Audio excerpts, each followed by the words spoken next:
Hello guys, કેમ છો? આ જો મારો કબાટમાં એટલો ડૂચો મારલો છે કપડાનો. દિવાળીમાં બી મારાથી સાફ નહીં થઈ, એટલે આજે મેં રજા છે તો મેં કરું લાવો આજે સાફ કરી નાખું. બરાબર કબાટમાં ડૂચો છે, કેમ કે કપડાં ઘડી કરે એટલે ગમે તેમ જ મુકાઈ જાય છે. ઘડી કરીને સરખું કરે તો પણ એટલે આજે મેં કંટાળી ગઈ તો લાગી ગઈ છે અને કબાટ સાફ કર્યો. દીવુને કીધું ચાલો આજે આપણે બંને જણા કબાટના કપડાં કાઢીને ઘડી કરીને મૂકી દઈએ. બધી સાડી ને ડ્રેસ એકસાથે જ મુકાઈ ગયેલું છે, એટલે અમે પછી દીવું હાથે લાગી ગયા બંને જણા સાફ કરવા. અને દીવુને મેં એમ કીધું ચાલ તને મેં નહીં ડ્રેસ પહેર્યું તે આજે હું તને આપી દેમ, એટલે દીવું ખુશ થઈને મને બધું સાફ કરવા લાગી છે. અને મારા વિડીયોને ગમે તો ચેનલને સબસ્ક્રાઈબ કરી દેજો.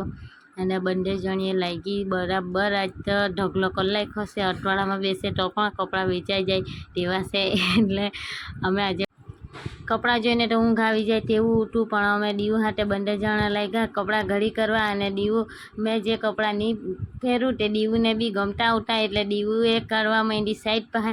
આ જો હવે પહેરીને બતલાવશે, મમ્મી આ મને આપી દે ડ્રેસ, મને ગમતો છે એમ કે. એટલે દીવું ખુશ થઈ ગઈ છે, એટલે હું દીવુંને આ ડ્રેસ આપી દીધો ને આટલા બીજા મેં ઘડી કરીને મૂકી દીધા છે.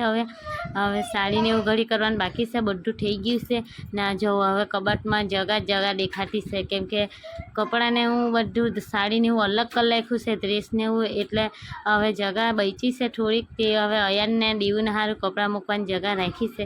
મારો વિડીયો પસંદ આવે તો ચેનલને સબસ્ક્રાઈબ કરી દેજો. બીજો વિડીયો જોવા માટે ચેનલને ફોલો બી કરજો.